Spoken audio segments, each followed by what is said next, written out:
Studies conducted by the highly reputable and totally real University of Friendly Dogs, UFD for short, have found that around 95% of people prefer mechanical keyboards, and they're just super dang smug about it. And we get it, mechanical keyboards are amazing, but not everyone likes noisy and bulky mechanical boards that are often hundreds of dollars, and unfortunately, many of the bigger companies like Razer have historically overlooked this minority of people. But no more, I say, or Razer says, because in this video we'll be taking a look at what might be the best membrane keyboard of your dreams, the Razer Cynosa Chroma. Now, Razer's products and the word budget rarely share the same sentence, and that doesn't really change with the Cynosa Chroma. The board currently sells for around $59 online, which is significantly more expensive than your average membrane keyboard. But what the Cynosa Chroma lacks in the budget department, it tries to make up for it everywhere else. The Cynosa is as keyboards get, being a board with a bunch of keys that you can press with your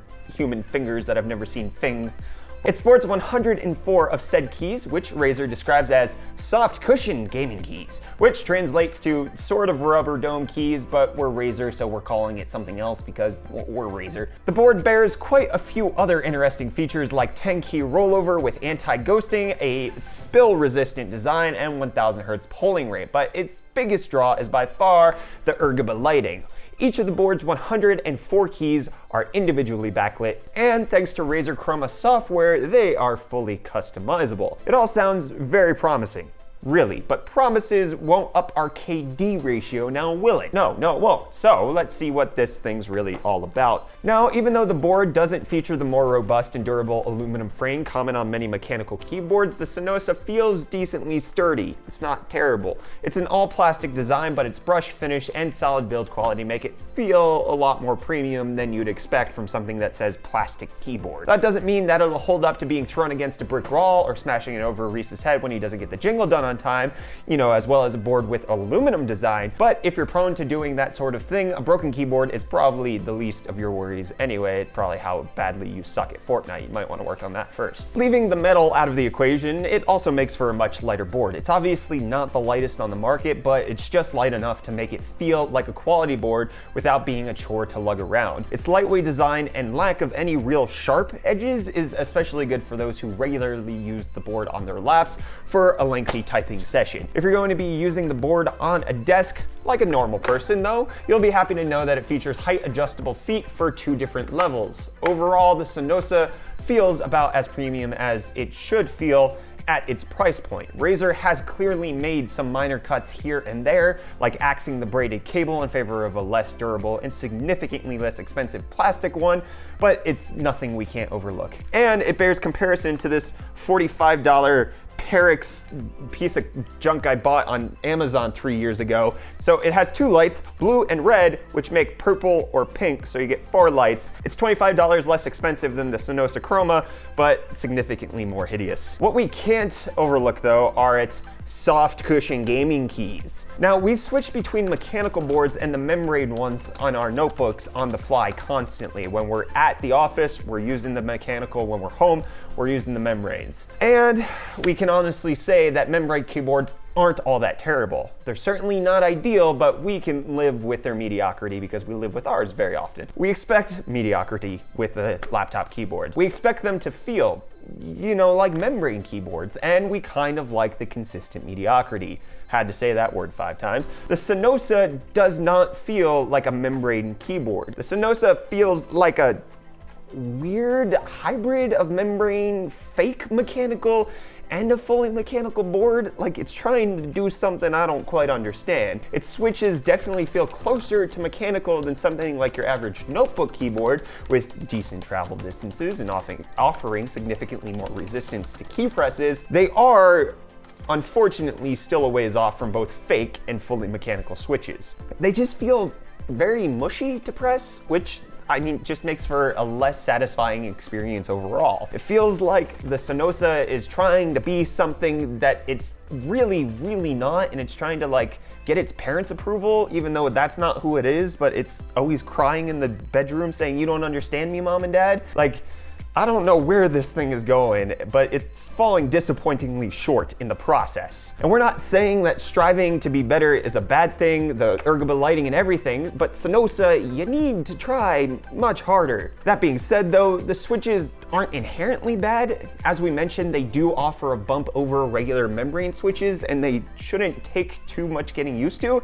It's just, at the board's price point, there are other far superior switches on offer, but we're gonna get to that a little later. One of the biggest benefits though of the Cynosa switches is that just like other membrane switches, they're actually pretty quiet. Like me mashing on them isn't too loud. That's the sound of the keycaps, not the actual key presses. As satisfying as mechanical keyboards sound to the people using them, they're often very annoying to anyone else in the room, which shouldn't be a problem in the case of the Cynosa. You get beauty and silent. It's obviously not completely silent and is actually a fair bit louder than the keyboards in our notebooks, but it's hugely less disruptive than say a Cherry MX Blue or even Brown board. The little noise it does produce, however, is kinda, here's a demo. It's kinda gross. Like, gross? I think that's the word I would go with here. Gaming on the Cynosa is about what you would expect from a membrane board, and kind of not, actually. The long travel of the switches make the presses feel more solid while also being very responsive. The higher resistance of the switches is a bit of a double-edged sword here. While it proved helpful in preventing accidental presses, it did make presses feel more like planned actions rather than a natural one, like intentionality versus passive interaction. This is obviously another thing that could definitely be gotten used to, but it's a slight annoyance all the same. Like, one of the things that I want in a keyboard, personally speaking here, is that I can feel like I'm using it without having to pay attention to it, even if it's just like temporary. Like, I don't want to have to actively give my attention to the keyboard no matter what it is or what it's supposed to feel like. We're not Linus Tech Tips reviewing all of these fancy things that use mind control and warping space-time continuum, all right? This is just a gaming keyboard. While it isn't the best tool for the job though, the Cynosa is still a very capable gaming board because you press buttons, the character moves. There you go. But did someone say gaming? RGB? RGB, that's right. What would a gaming board be without RGB? Well, not a gaming board for one, obviously. And luckily for the Cynosa, it sports some of the best RGB we've ever seen in a keyboard, mechanical or not. That's right, we said it. The Cynosa's RGB game is friggin' strong. Yo, why am I talking like that? RGB is something that Razer absolutely excels at, and they've certainly outdone themselves here. The Cynosa's lighting is exceptional. The addressable LEDs backing each and every key are vibrant and, I mean, look at this, just a joy to look at. Lighting is one of the few areas where membrane keyboards actually have a leg up over mechanical keyboards. Unlike brushed metal or plastic that heavily diffuses the light from the LEDs, the light-colored membranes allow the light to fill more gaps between the keys, making them look like they're hovering on a beam of gorgeous light. However, pretty lights only tell one part of the story. Razer's much improved Chroma and Synapse software tells the other part of it. It allows for what feels like infinite effect combinations, making it one of the most customizable light shows we've ever seen on a peripheral. But even though the software provides access to these various options, it doesn't feel too overwhelming, unless you want it to be. If you want to combine 10 different lighting effects into one big mess, you could totally go ahead and do that. But if you just want to pick one up from the 8 preset lighting effects and be on your way, you can do that too. Apart from the 1 or 2 hiccups, the Cynosa's gorgeous LEDs and the software driving them work together in almost perfect unison.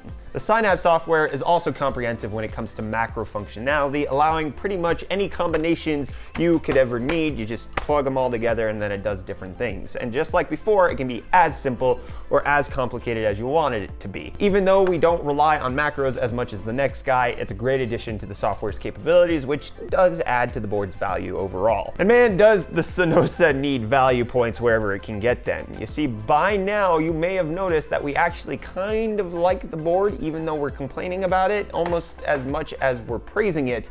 And it's because we actually do like it. We like it because it looks and feels premium. We like it because it has the best RGB lighting we've ever seen at this price point. We like it because it's a good entry point into gaming keyboards, and we like it because it's everything it sets out to be. But even after taking all of that into account, it's a little hard to recommend that anyone actually go out and buy it. And as you'd expect, it's all because of that $60 price tag. Even at $60, you're looking for more than just something to tap away on mindlessly. You can get a $10 piece of junk for that. You're looking for a keyboard that's going to provide you with the most value you can squeeze out of that $60. And the rough, Hard fact is that the Cynosa doesn't provide that value. When you really break things down, the only thing that truly sets the Cynosa apart is admittedly fantastic RGB lighting. Everything else is either just okay or mildly above or under average. These shortcomings become significantly harder to ignore once you look at the Cynosa's competition, which includes the like of G.Skill's Ripjaw's KM570. The KM570 might not feature the Cynosa's sexy RGB, only supporting a red LED backlight, but what it does feature is a set of fully mechanical Cherry MX red switches for about $66 or $6 more than the Cynosa. Many people, including us, would be more than happy to fork over that extra cash if it meant getting mechanical keys instead of cushioned ones. And if you take a look at things here in South Africa, you can get a BioStar keyboard with actual Cherry MX switches for about $700, while the Cynosa is going for just over $1,000. So a cheaper board actually gives you Cherry switches. And then the KM570 is actually a fairly poor example, since mechanical boards equipped with Cherry MX switches can be found for a lot cheaper than the Cynosa in the US, like Corsair's K66, which is selling for $50 and is also equipped with Cherry MX red switches. Of course, none of that matters to anyone who truly prefers membrane style boards, but even if you did, the Cynosa would still be a pretty hard sell at its price. For around $12 less, you can instead grab Corsair's K55 Rgb. The K55 obviously lacks the punch to the gut RGB of the Cynosa, but we feel it easily makes up for that with features absent in the Cynosa. As mentioned, it features inferior RGB lighting, but also comes with a row of dedicated macro keys, includes dedicated media keys, which is a pretty big deal for us, and ships with the detachable wrist rest. All of that, along with the K55 just being an all-around decent board, makes it a far better value proposition to anyone looking for a membrane keyboard with almost all of the bells and whistles. So then, is the Cynosa Chroma the best keyboard on the market? No. Is it the best budget membrane keyboard? No. Does it offer enough to make it objectively worth its asking price?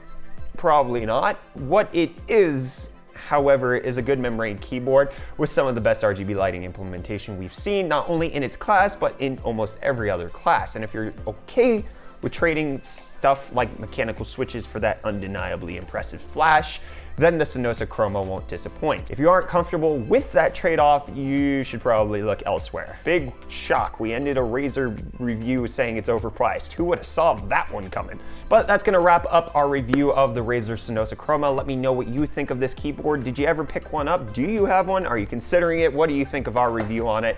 Let us know your opinions down in the comments. Don't forget to hit the like button while you're down there to show support for us doing reviews, whether it be on overpriced keyboards or anything else. I'm Brett with the UFD Tech channel. Thank you so much for watching. I'll see your smiling faces again in the next video. Cheers.